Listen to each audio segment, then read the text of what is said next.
1816년 7월 무더위가 기승을 부리던 한여름, 두 젊은 선비가 북한산을 오르고 있었다. 그들이 오르는 곳은 북한산의 비봉.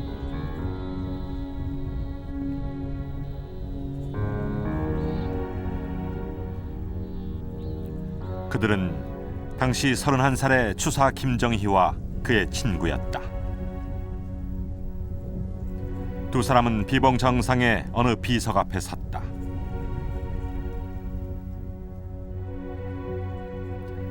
추사 김정희가 비석을 덮은 이끼를 걷어내자 희미한 글자가 짚히기 시작했다. 놀랍게도 그것은 신라 진흥왕의 비석이었다. 1200여 년 만에 진흥왕의 북한산 순수비가 그 실체를 드러내는 순간이었다. 진흥왕은 왜 나라 땅 곳곳에 비석을 세웠으며 거기에 무엇을 새겨두었을까?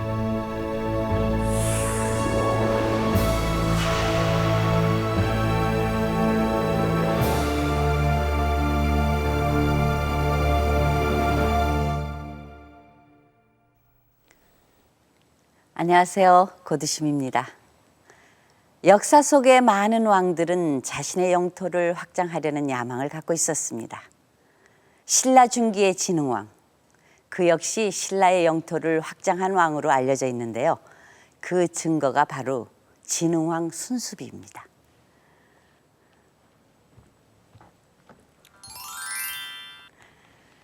북한산 순수비, 창녕 순수비, 그리고 황초령과 마운령 순수비, 모두 4개로 알려진 이 비석을 외우기 위해서 학창시절 진땀 꽤나 흘렸던 기억도 새롭습니다.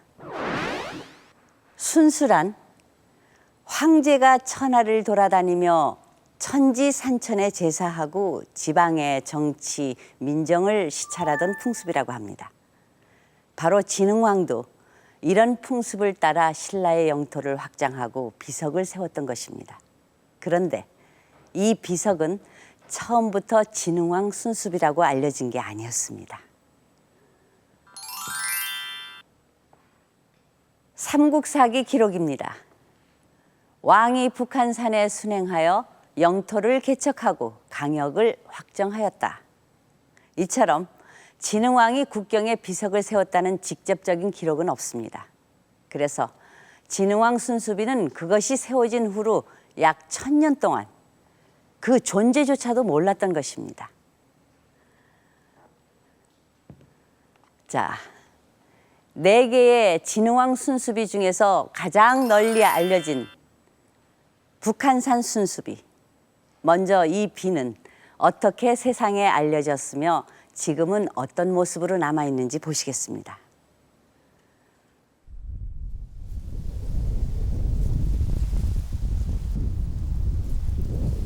서울을 병풍처럼 둘러싸고 있는 국립공원 북한산.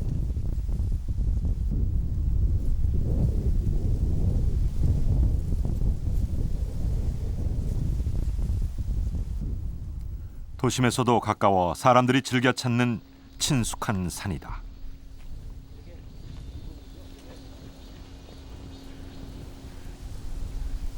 북한산의 많은 봉우리 중 하나인 비봉.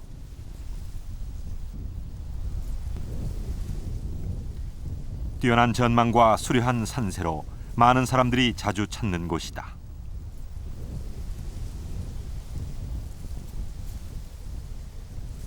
서울이 한눈에 내려다 보이는 비봉 정상.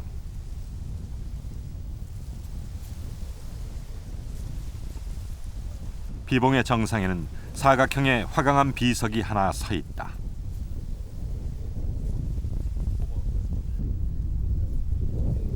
비석은 오래전부터 서 있어 이미 익숙한데 사람들은 이것을 어떻게 알고 있을까? 잘 모르겠고요. 여기가 비봉 팻말이라는 거 외로는 잘 모르겠는데요. 지나갈 때마다 여기 올라오면 자주 봐요. 그리고 이게 뭐 진흥왕 순수비라는 정도, 진흥왕이 내 땅이라고 여기다 세웠대요. 그 정도로 알고 있어요.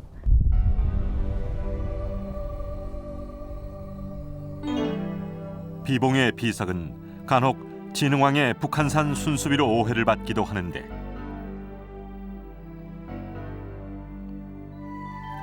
그러나 지금 서 있는 것은 진흥왕 순수비가 아니다. 이 자리에 진흥왕 순수비가 있었다는 것을 알려주는 안내 비석인데 한강 유역을 차지했던 진흥왕은 직접 이곳까지 와서 비석을 세웠던 것이다.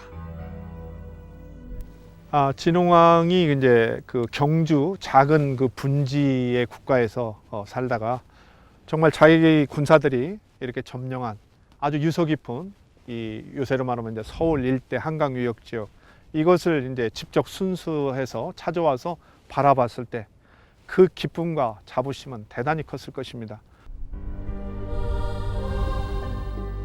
맑은 날 북한산에서 바라보면 한강 하구는 물론 멀리 인천 앞바다까지 한눈에 들어온다. 진흥왕의 북한산 순수비는 바로 이러한 곳에 서 있었던 것이다.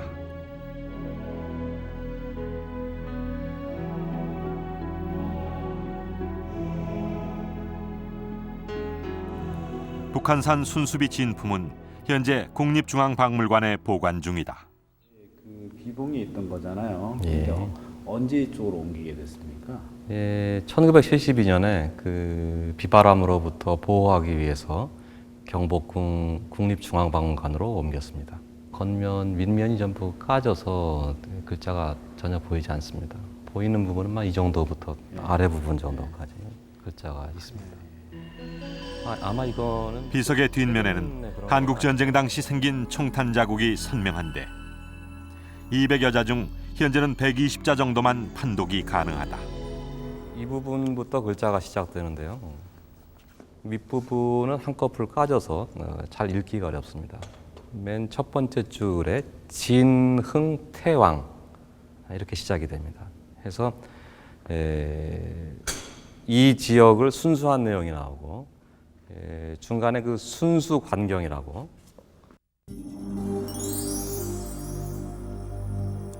진흥태왕 이 네 글자가 진흥왕 순수비의 결정적인 증거였다.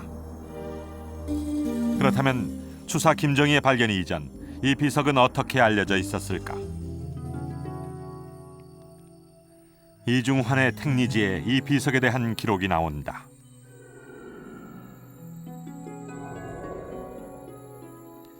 택리지에는 무학 오심도차라는 6글자가 새겨져 있다고 기록되어 있다.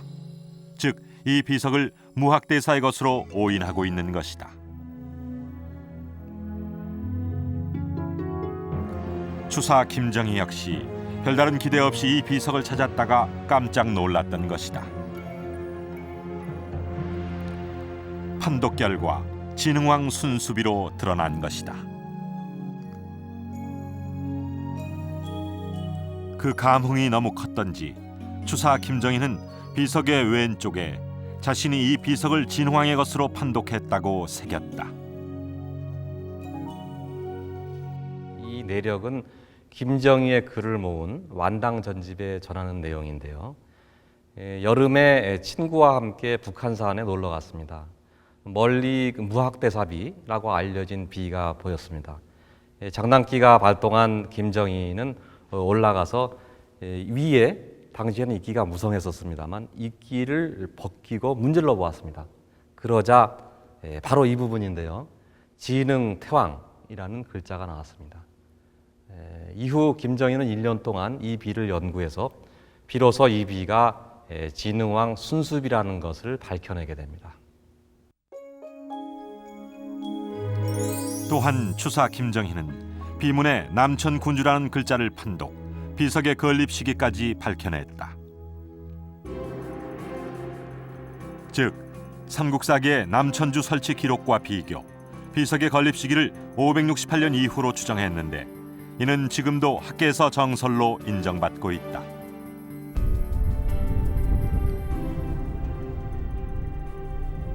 드넓은 한강 유역을 한눈에 바라볼 수 있는 북한산 비봉.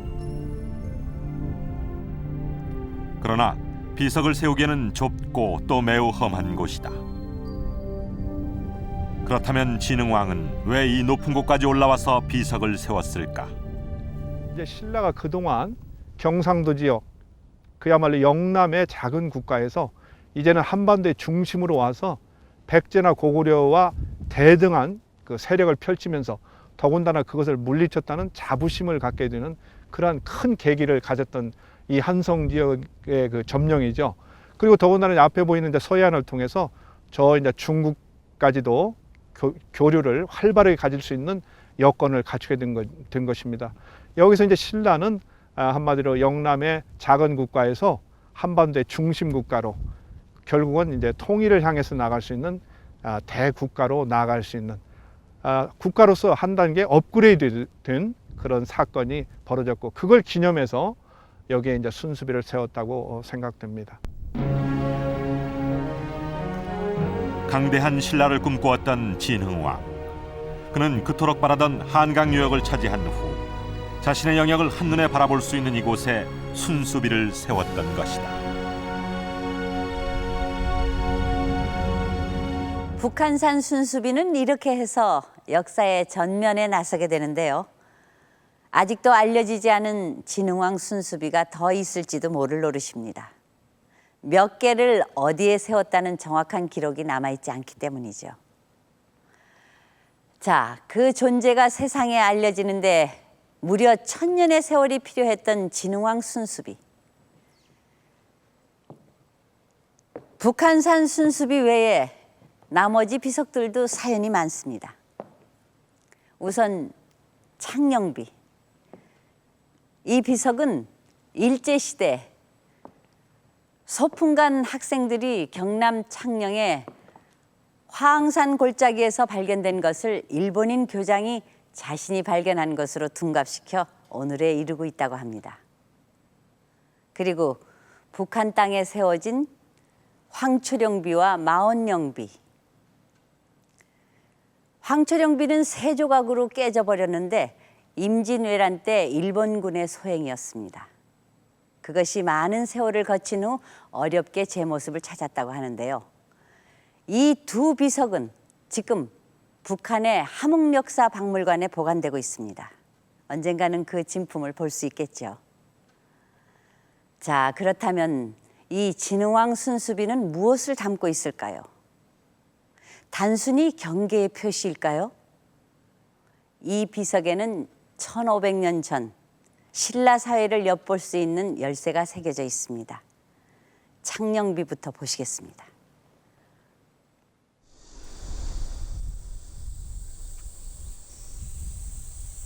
(555년) 진흥왕은 가야연맹의 한 세력이던 창녕을 정복했다.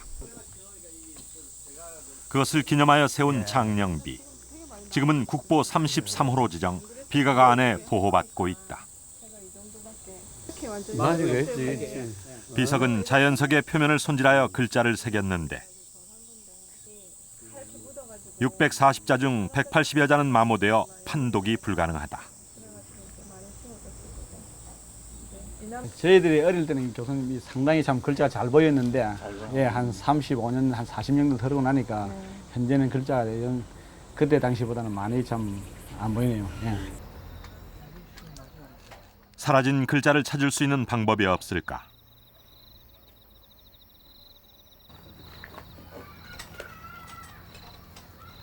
제작진은 첨단 방식으로 판독을 시도했다.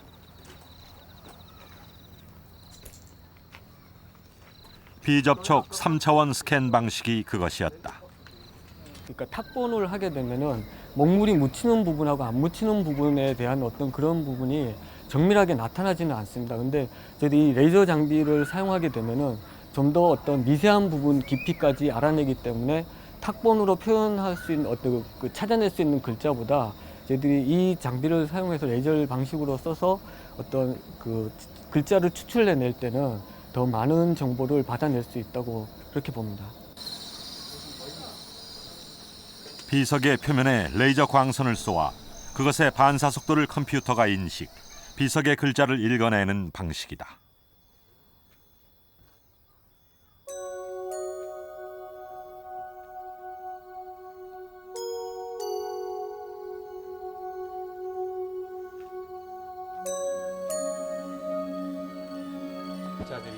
7 부지 이렇게 읽은 비문을 확대하여 판독에 나섰다. 1 뭐가 돼요?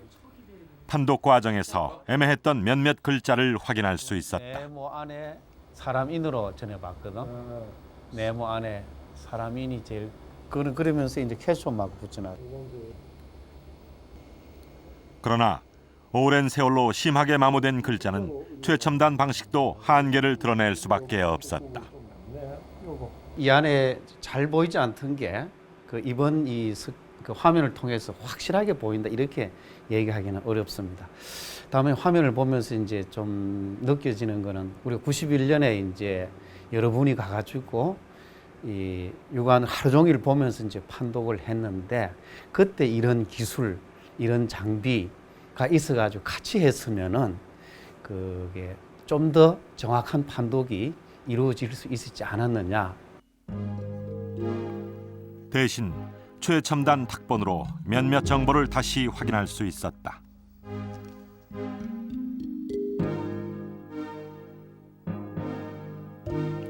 신사년 2월 1일 첫 행에는 이 비석을 세운 연대가 뚜렷이 기록돼 있다. 이렇게 판독 가능한 글자 중에서 관심을 집중시킨 글자가 있었다. 물숫자와 밭전자를 합친 논답자. 창녕비에 새겨진 논답자는 우리나라에서는 최초의 기록으로 알려져 있는데 삼국유사에는 논답자에 대한 흥미로운 기록이 나온다.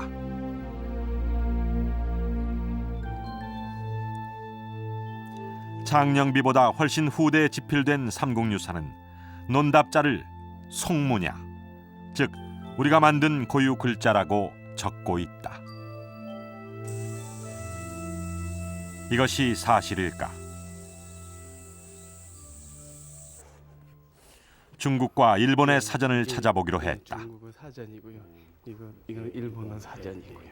예, 중국 사전에서는요 별을 심는 그런 밭을 수전이다 이렇게 하니까 우리말로 소위 이제 답이 되는 거죠.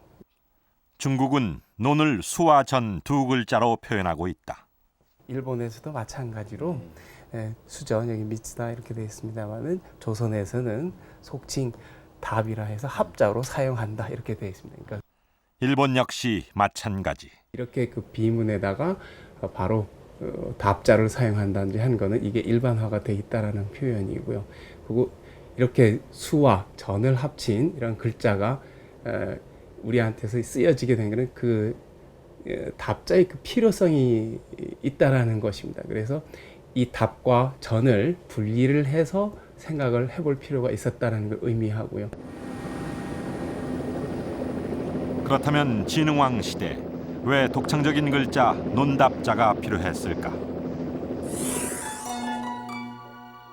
울산의 옥현 유적에서 그 단서를 찾을 수 있다. 이곳은 청동기 시대부터 삼국시대를 거쳐 조선까지 논의 유적이 한 지역에서 토층별로 발견된 곳이다. 저희들이 청의대로 그대로 막 발굴을 했습니다만 요 청동기 시대 부분이 지금 이제 평면에서 조사한 모양이 요겁니다. 청동기 시대. 이곳에서 발견된 논 유적은 시대에 따라 논의 규모가 어떻게 변화해 왔는지 잘 보여주고 있다. 청동기 시대의 논은 이 한 논배미가 면적이 대개 한 평에서 서너 평 정도로 상당히 어떤 규모가 적습니다. 규모가 적은데 삼국시대가 되면 이 면적이 약 한 30-40평 정도로 상당히 어떤 이 면적이 이제 넓어지는 그런 경향을 보입니다. 청동기 시대는 논의 면적이 매우 좁다. 또한 주변 지역은 개간이 덜 된 황무지 상태로 방치돼 있다.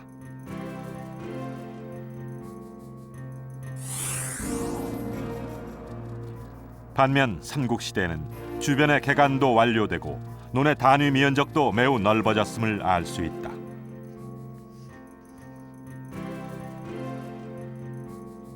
즉, 논농사가 비약적으로 발달한 것이다.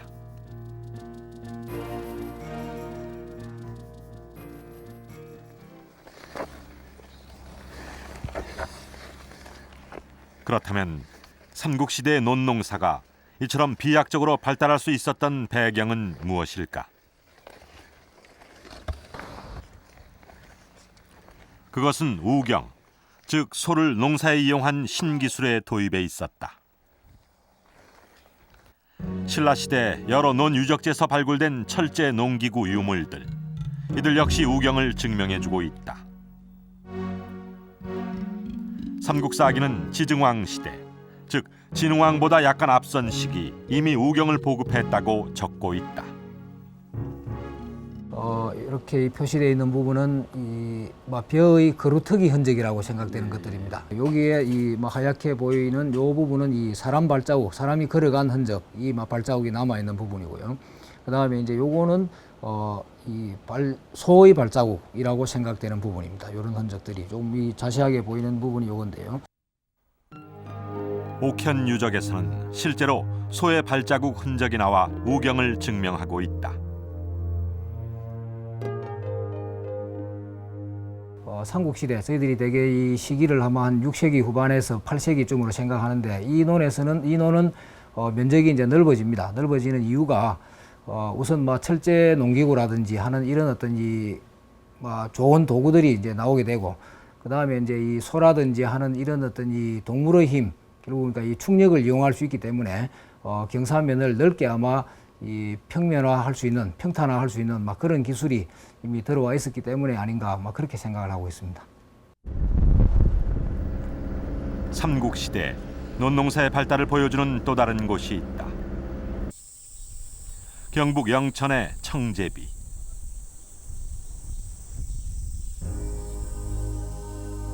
비석에는 법흥왕, 즉 진흥왕 바로 앞 시대에 청제라는 저수지를 만들었다는 기록이 나온다. 이게 지금 근자에 들어와서는 이 못이 그렇게 수리로서 크게 역할을 못 하고 있지만은 조선조까지는 이 못으로서 거의 수리를 했다고 보면 됩니다. 이 시기 신라는 이러한 대규모 수리 시설이 필요할 정도로 논농사가 발달했던 것이다. 그리고 이는 신라의 탄탄한 경제적 기반이 되었던 것이다.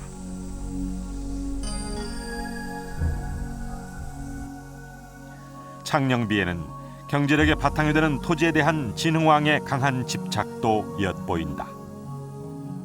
그 이전 단계에서는 아무래도 노동에 대한 관심, 토지 생산성보다도 노동 생산성이 높다고 판단해서 노동력을 확보하는 데 중심을 두었다면 6세기 들어와 가지고는 노동력보다도 토지에 대한 관심을 두는 그런 큰 변화가 일어났다고 생각이 됩니다. 진흥왕이 정복 야망을 추진할 수 있었던 힘, 그것은 바로 창녕비에 새겨진 논답자였다.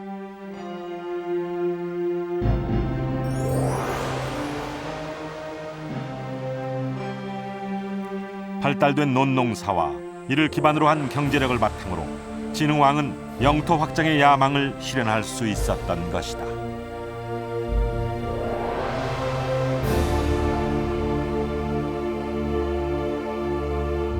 진흥왕 이전 시대까지 신라는 경주 중심의 작은 나라였습니다. 당시 삼국의 세력 판도에 가장 결정적인 역할을 한 곳이 바로 한강 유역이었습니다. 누가 한강을 차지하느냐가 관건이었죠. 당시 국제관계는 매우 복잡했습니다. 이 시기 신라와 백제는 100여 년에 걸친 나제 동맹을 맺고 고구려의 남하를 저지하고 있었습니다. 그리하여 551년에는 두 나라가 힘을 합쳐서 한강 유역을 나뉘어 차지합니다. 즉 백제는 한강 하류 유역을 차지하고 신라는 그 위쪽을 차지하고 있었는데요. 그런데 2년이 채 지나지 않아 진흥왕은 백제가 차지하고 있던 한강 하류를 차지해버립니다. 100년 이상 동맹관계를 맺었던 신라와 백제. 그런데 신라는 불과 2년 만에 그 동맹을 깨고 백제의 한강 유역을 차지해버린 셈입니다. 아무리 국제관계가 냉혹한 것이라고 해도 선뜻 이해가 가기 힘든 대목입니다. 학자들은 신라의 한강 유역 차지, 이 이면에는 신라와 고구려의 밀약이 있었다고 합니다. 그렇다면 100년 나제 동맹을 하루아침에 깨어버린 그 밀약은 과연 어떤 것이었을까요? 진흥왕 순수비, 황초령비에서 그 밀약설을 확인할 수가 있습니다.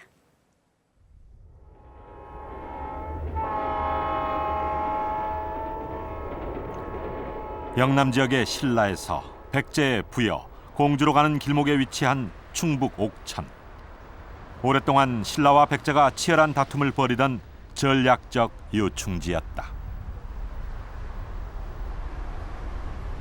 예, 맞습니다. 여기 성벽 지금 성벽에 그 흘러내린 돌들이 많은데 저 위로 이렇게 관산성의 동쪽 성벽이 지금 이렇게 흘러내려 가지고 돌들이 이렇게 있는 겁니다.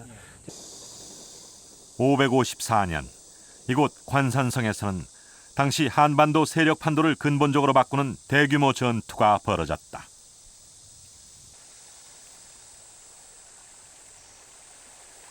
진흥왕의 신라군과 성왕의 백제군이 구군을 건 혈전을 벌였던 것이다. 여기가 그 성왕이 신라군한테 붙잡혔다는 그 구진매로입니다. 성왕이 신라군에 쫓겨갖고 여기 와서 이제 그 성왕이 붙잡힌 그런 장소입니다. 관산성 전투는 백제의 참패로 끝났다. 성왕은 이 전투에서 전사했다.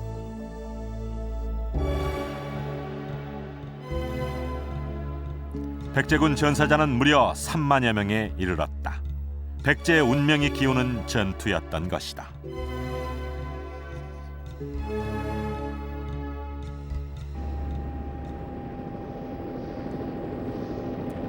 그렇다면 관산성 전투는 왜 발발했을까? 그것은 한강 하류 유역에 대한 진흥왕의 집착의 결과였다. 당시 신라와 백제는 고구려의 남하에 대응하기 위해 100여 년간 나제 동맹을 맺고 있었다. 그러던 551년 마침내 신라와 백제는 힘을 합쳐 고구려의 한강 유역을 나누어 차지했다.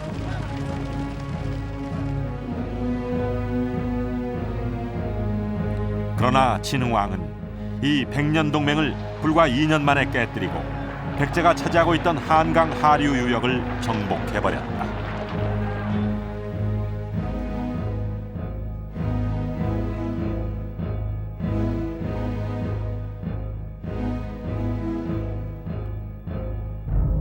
백제로서는 불의에 엄청난 타격을 입고 만 것이다. 그러니까 2년 전에 동맹을 맺어서 한적을 향해서 싸웠던 두 나라가 이제는 갑자기 이제 적이 된 상태인데요. 백제로서는 너무 큰 배신감을 느낄 수밖에 없겠죠. 그래서 이제 그 성왕은 그 땅을 빼앗긴 553년 그 다음해인 554년에 아주 군사를 대대적으로 모아서 신라를 공격하게 되는데요. 100여 년 동안 지속된 나제 동맹을 일시에 깨버린 진흥왕. 여기에는 진흥왕의 치밀한 영토 확장의 전략이 숨어 있었다.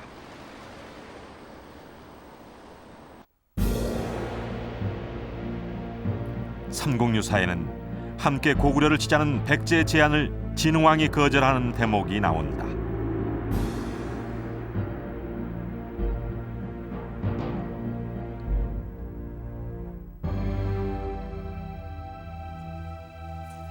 진흥왕은 고구려 침공에 대해 부정적 입장을 보이면서 고구려와 모종의 밀약을 추진했던 것이다.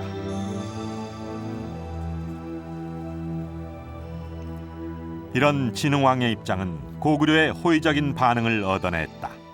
두 나라 사이에 밀약이 성사된 것이다. 당시 고구려는 북방 돌궐족의 방어에 주력해야 하는 상황. 따라서 남쪽 국경을 돌볼 여력이 없었다. 고구려도 신라와 밀약을 맺을 수밖에 없는 여건이었다. 이제 그 당시 6세기 중반경의 고구려 상황은 굉장히 어려운 상황이었습니다.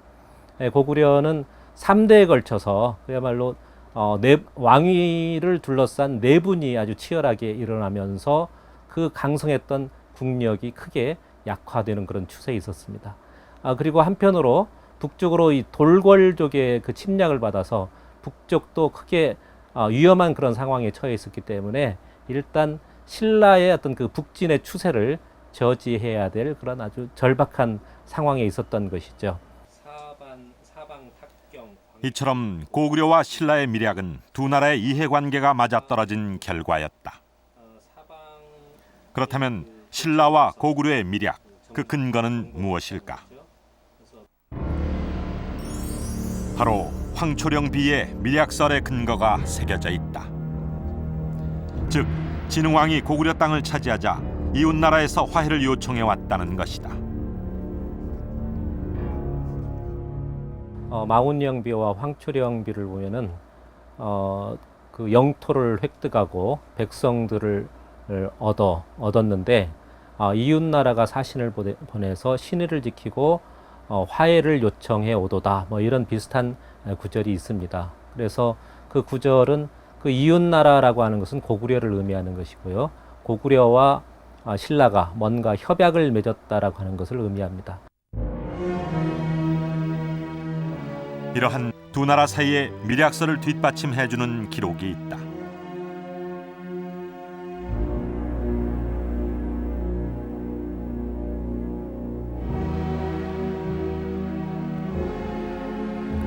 즉, 진흥왕은 고구려 땅을 차지하고 순수비를 건립한 이후 당시 최전방 군사기지였던 주를 후방으로 배치한다. 이것은 어떤 의도였을까? 진흥왕 순수비를 안변 지역과 한강 하류 지역에 세웠다라고 하는 것은 그 지역의 영토와 백성들이 신라의 영토와 백성이라고 하는 것을 선언한 것을 의미하는 것인데, 또 군대 주둔지인 주를 남쪽으로 옮겼다라고 하는 것은 뭔가 맞지가 않죠. 그것은 고구려와의 어떤 그 밀약, 협약을 체결해서 더 이상 고구려로 진군하지 않겠다라고 하는 것을 약속하고, 그 대신 반대급부로 고구려는 신라에게 지금까지 확장시켰던 영토와 백성들을 인정해주는, 외교적으로 인정해주는 그러한 하나의 그 협약, 밀약을 체결한 게 아닌가 이렇게 생각이 듭니다. 영토 확장의 야망을 위해 우방국과의 동맹 파기와 적대국과의 밀약까지 결행했던 진흥왕. 순수비에는 이런 외교 전략의 비밀까지 새겨져 있는 것이다. 진흥왕 순수비는 작은 나라에서 벗어나고자 했던 진흥왕의 노력과 함께 당시 신라, 백제, 고구려 사이에 미묘했던 국제 역학 관계까지 담고 있군요. 신라라는 이름은 덕업일신, 망나 사방. 덕으로 새롭게 해서 사방을 망라하겠다. 즉, 영토를 확장하고 그 세력을 떨치겠다는 의지가 담겨 있는 국호입니다. 바로 그 팽창 의욕을 나타내는 말이 창녕비에 나오는데요. 사방군주라는 말이 그것입니다. 그렇다면 이 사방군주는 도대체 무엇이었습니까?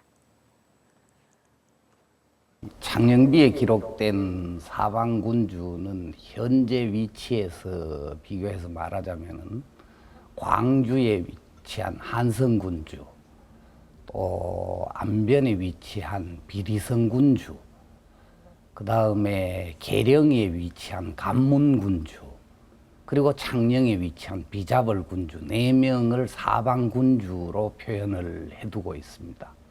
그 사람들은 바로 신라가 정복한 새로운 영토의 지배자이자 야전군 사령관이다, 이렇게 성격을 규정할 수가 있고, 왜 하필 그 4명을 사방군주라고 표현을 했느냐, 거기에서 말하는 사방은 신라가 천하의 중심이다라는 의식을 내포를 하고 있습니다.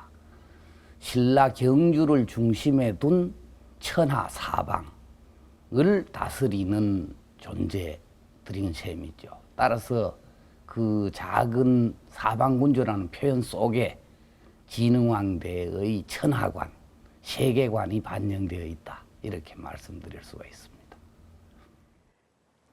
진흥왕은 이런 기구를 두어 각 지역을 정복하려 했고 실제로 정복을 했습니다. 국토의 팽창과 정복, 여기에는 더 중요한 문제가 있습니다. 정복한 곳을 어떻게 다스릴 것이냐 하는 것입니다. 신라에 대해 엄청난 반감을 품고 있었을 정복지 백성들을 진흥왕은 과연 어떻게 다스렸을까요? 진흥왕의 순수비, 거기에는 탁월했던 진흥왕의 통치 정책에 비밀이 새겨져 있습니다.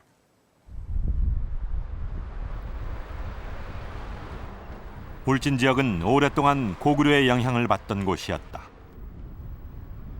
그러다가 지증왕 시대 신라로 편입되었는데 이곳에는 버풍왕이 세운 비석이 서 있다. 비석은 당시 이 지역에서 일어난 대화재에 대한 책임자 처벌에 대한 내용을 담고 있다.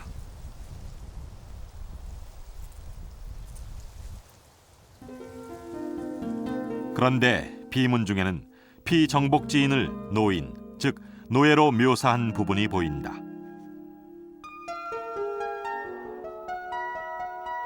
그런데 버풍왕 직후 진흥왕 순수비에는 신고여서, 즉 옛 백성과 정복제 백성은 다 같은 백성이라고 표현하고 있다.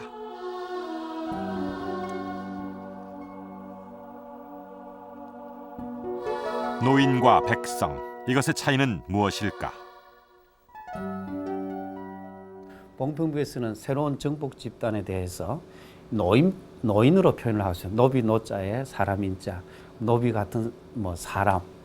그러면서 이제 중앙은 이제 그게 신라 육부 이렇게.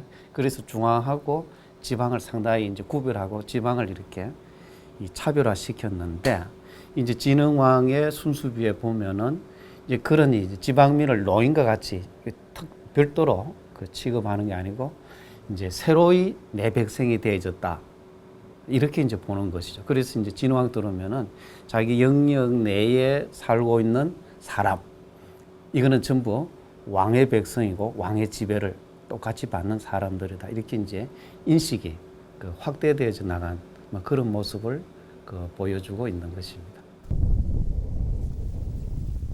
진흥왕은 피정복지인을 자신의 백성으로 포용했던 것이다. 그 포용의 증거가 또 있다. 단양 지역 역시 오랫동안 고구려의 지배를 받던 곳이다. 551년 진흥왕은 백제와 함께 한강 유역을 차지하는 과정에서 이 단양 적성비를 세웠다.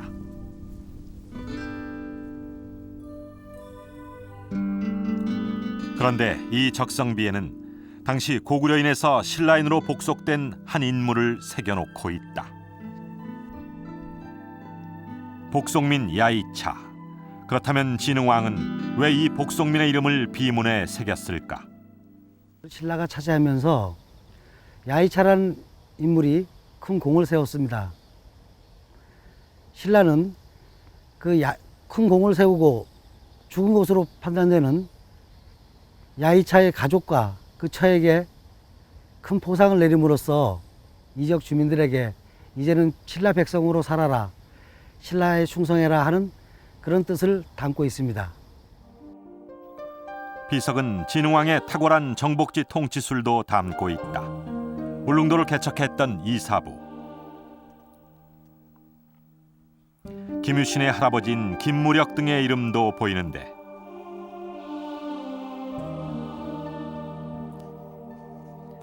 그 중에서 눈길을 끄는 인물이 있다. 도설지. 그는 대가야 최후의 태자 월광태자로 알려진 인물이다. 도설지는 단양 적성비보다 10년 후에 세워진 창녕비에도 등장한다. 그 사이 벼슬은 한 단계 올라 있다. 대가야의 태자인 도설지가 왜 신라의 관리로 기록돼 있는 것일까? 도설지는 신라 버풍왕 때 신라와 대가야의 결혼 동맹으로 신라 귀족 출신의 어머니와 대가야의 왕 사이에서 태어난다.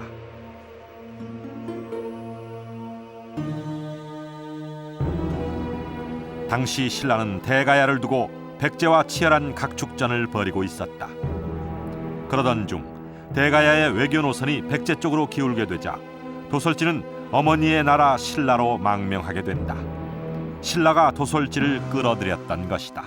550년 당시에 백제 성왕의 외교 정책이 더욱 이 빛을 발해서 대가야를 비롯한 가야 연맹이 백제 쪽으로 종속적으로 연합하게 되는 그러한 상황이 550년대에 나타났습니다.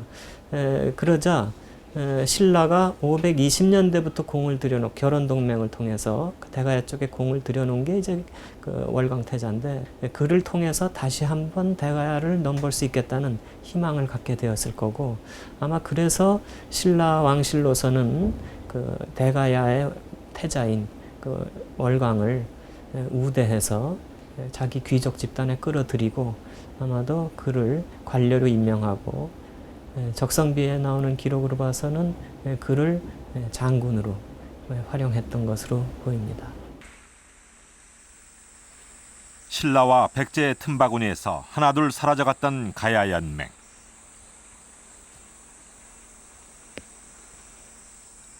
그 중에서 대가야는 최후까지 세력을 유지하고 있었다.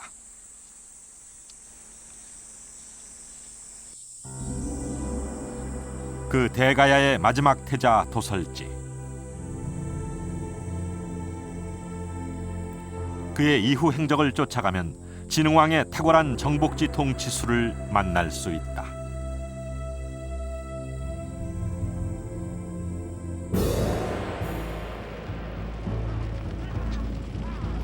(562년) 드디어 진흥왕은 대가야를 침공 정복한다.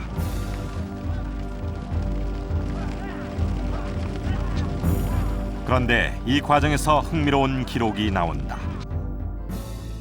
신라로 망명했던 도솔지가 진흥왕에 의해 대가야의 왕으로 책봉되는 것이다.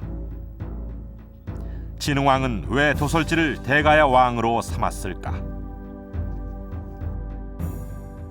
대가야는 신라의 기습에 의해서 쉽사리 망했다고 하는데, 그러나 대가야도 아주 오래된 왕조고 대가야의 일반 백성들의 민심도 쉽사리 아마 풀리지가 않았을 것입니다. 그러나 신라로서는 대가야 이내왕의 아들, 즉 대가야 왕의 정통 계승권자인 이 월광태자를, 도솔지죠, 자기의 관료로 또 귀족으로서 오랫동안 성장시켜 왔기 때문에 그를 임명시켜서 대가야, 즉 고령 지역 사람들의 민심을 달래는 무마용으로 일시적으로 괴뢰왕으로 앉혔고,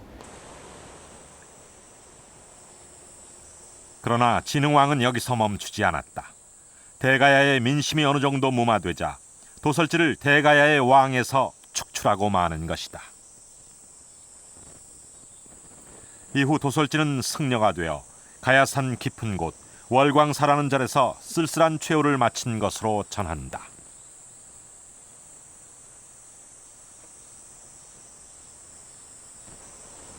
결국 도솔지는 진흥왕 정복 야망의 희생양이었던 셈이다.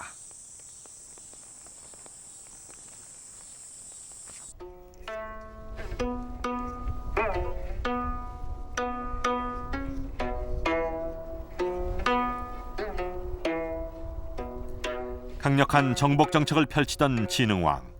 그러나 그는 정복지민의 교화에도 뛰어났다.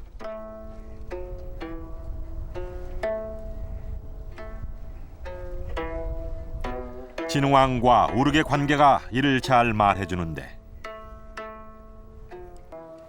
가야금의 명인 우르 역시 도솔지가 망명할 당시 신라로 넘어온 가야 출신의 음악인이었다. 진흥왕은 귀족 관료들의 격렬한 반대를 무릅쓰고 우룩을 받아들였다. 우룩의 음악으로 정복지 백성들을 교화하려 했던 것이다.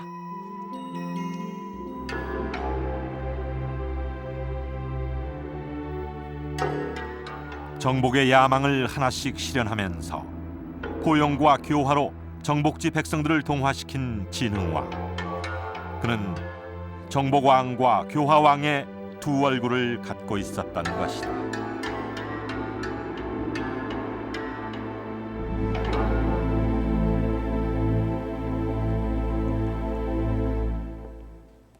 자신의 야망을 위해서라면 백년 동맹도 과감하게 깨뜨렸던 진흥왕.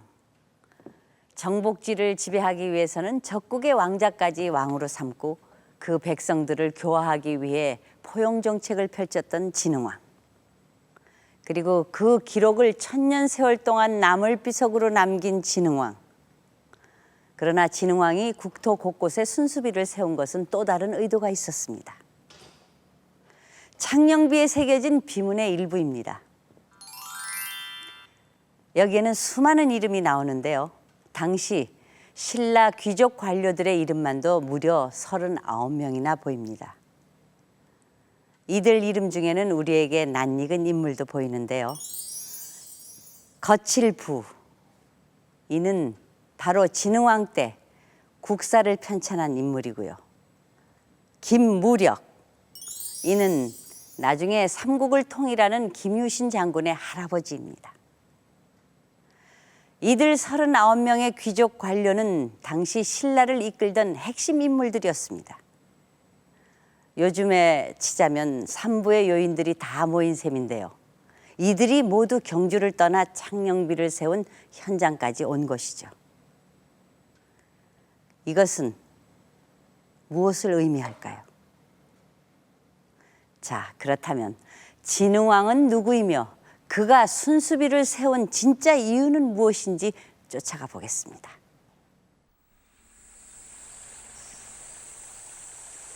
울주군 천전리. 이곳의 바위벽에는 진흥왕과 관련된 최초의 기록이 남아있다.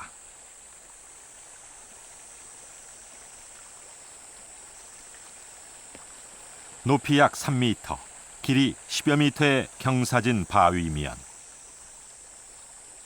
청동기 시대 이래 수많은 그림과 비문이 새겨져 있어 천전리 각석은 고고학적 가치가 매우 높은 곳이다. 바위면에는 14년의 시차를 둔 2개의 기록이 남아있는데 이게 울주천전리 서석의 원명이라고 불리는 부분이고요. 이 왼쪽에 있는 이 부분이 추명이라고 하는 부분입니다. 사부지 왕자랑 14년 후 다시 새겨진 비문에는 사부지 왕자랑이라는 인물이 보인다.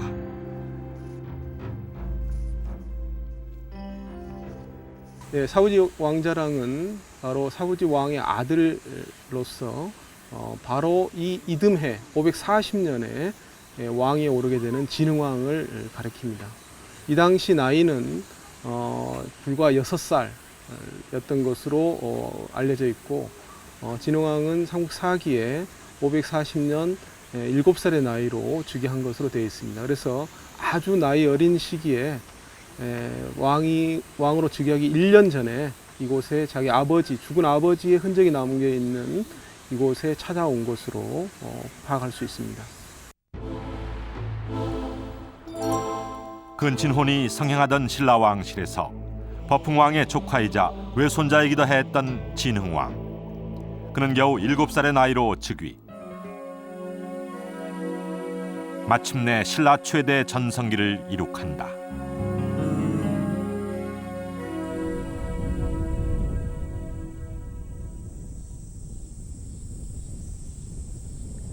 진흥왕 14년부터 건립되기 시작 20여 년의 대역사 끝에 세워진 황룡사. 황룡사에는 정복군주 진흥왕이 품었던 야망의 상징이 흔적으로 남아있다.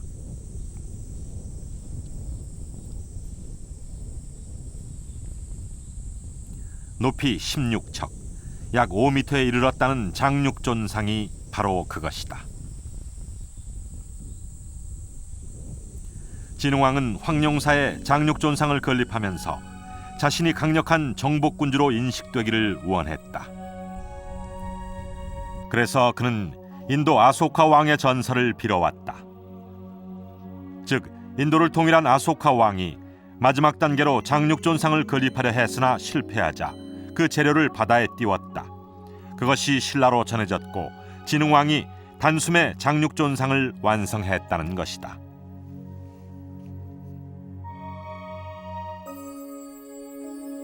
고대 인도를 통일한 정복왕 아소카왕. 그는 정복지를 불교로 교화하려고 했다. 이런 아소카 왕은 전륜성왕에 비유됐다.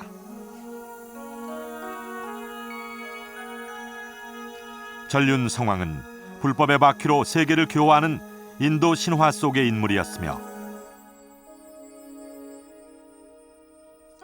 아소카 왕은 속세의 전륜성왕으로 인식됐다. 진흥왕은 바로 이를 자신의 야망의 상징으로 삼은 것이다.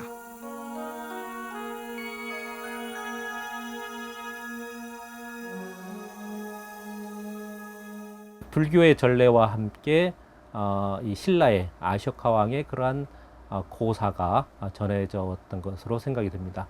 진흥왕은 그러한 아쇼카 왕의 전륜성왕의 그러한 이야기를 자기에 대입시켜서 그대로 실천하려고 했던 그러한 왕이라고 생각이 됩니다. 아쇼카 왕은 인도 대륙을 통일하기 무력으로 통일했던 그런 하나의 정복 왕이었고, 무력으로 통일한 이 영토의 백성들을 불교로서 교화하고자 했던 그런 교화왕이기도 했습니다. 그래서 진흥왕은 그러한 아쇼카 왕의 정복왕이면서 교화왕이었던 그러한 아쇼카 왕의 어떤 그러한 모습을 그대로 본받아서 실천에 옮기려고 했다고 생각이 듭니다. 진흥왕은 태자의 이름까지 전륜성왕을 본받아 동륜으로 지었다.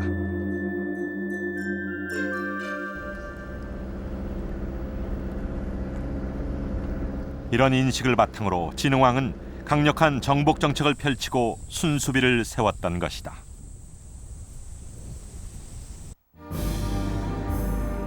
창녕비에는 건립에 참가한 39명의 귀족 관료들의 이름이 나온다. 당시 신라의 고위 관료들을 총망라한 것이다. 진흥왕은 왜 이들을 멀리 창녕까지 불러 모았을까? 진흥왕은 비석 건립 의식을 통해 자신의 통치력과 왕권을 각인시키고 싶었다. 즉, 강력한 정복군주로서의 정책을 추인받고 널리 알리는 정치적 이벤트로 활용했던 것이다.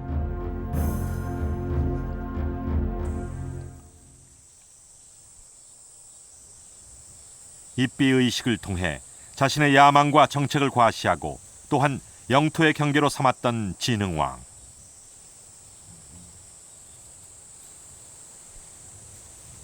이에 더하여 그는 비석에 자신의 통치 철학까지 뚜렷이 새겨놓았다. 마울령비에는 덕화를 강조하여 교화왕이 되고자 했던 자신의 꿈을 새겼으며 또한 스스로를 경계하는 진정한 정복군주상을 새기기도 했다.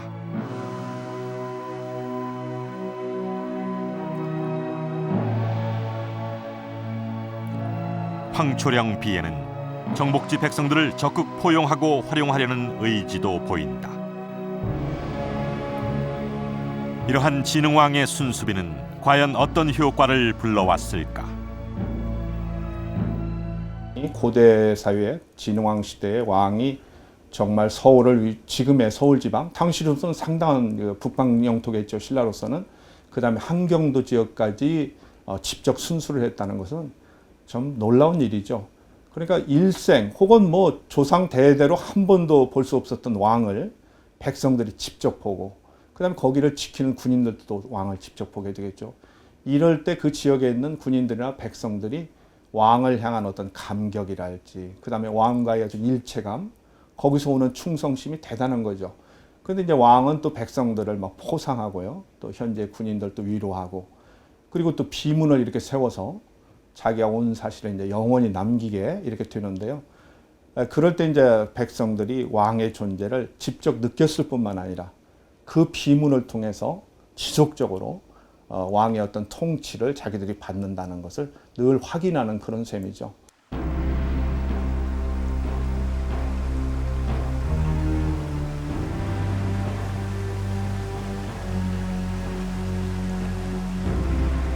그 어느 왕도 시도하지 못했던 전국토의 순수와 순수비 건립으로 마침내 강력한 정복왕이자 교화왕이 된 진흥왕.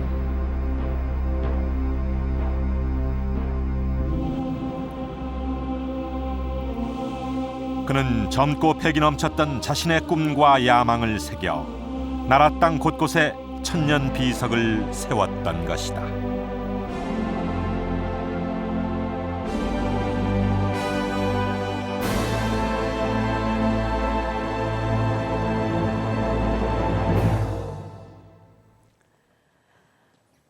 오늘 우리는 진흥왕 비석을 더듬으며 진흥왕의 꿈과 야망을 살펴보았습니다. 동시에 당시 신라와 복잡했던 국제관계도 살펴볼 수가 있었습니다. 그리고 그는 순수비 건립을 정치적 이벤트로 활용하기도 했습니다. 이러한 진흥왕의 노력은 마침내 빛을 발해 약 100여 년 후 신라는 삼국통일의 대업을 이룩합니다. 진흥왕, 그는 43세 젊은 나이로 죽습니다. 그러나 재위 37년간 그는 신라의 최전성기를 이룩했습니다. 그는 정복을 통해 국력을 확장하고 포용과 교화를 통해 삼국통일이라는 위대한 비전을 제시했습니다. 그리고 마침내 덕업일신, 망나사방이라는 신라의 야망을 달성했으며 그것이 지금 4개의 비석으로 남아 있습니다. 위대한 리더, 진흥태왕의 꿈과 야망을 새긴 채 이 높은 곳에 우뚝 서 있는 것입니다.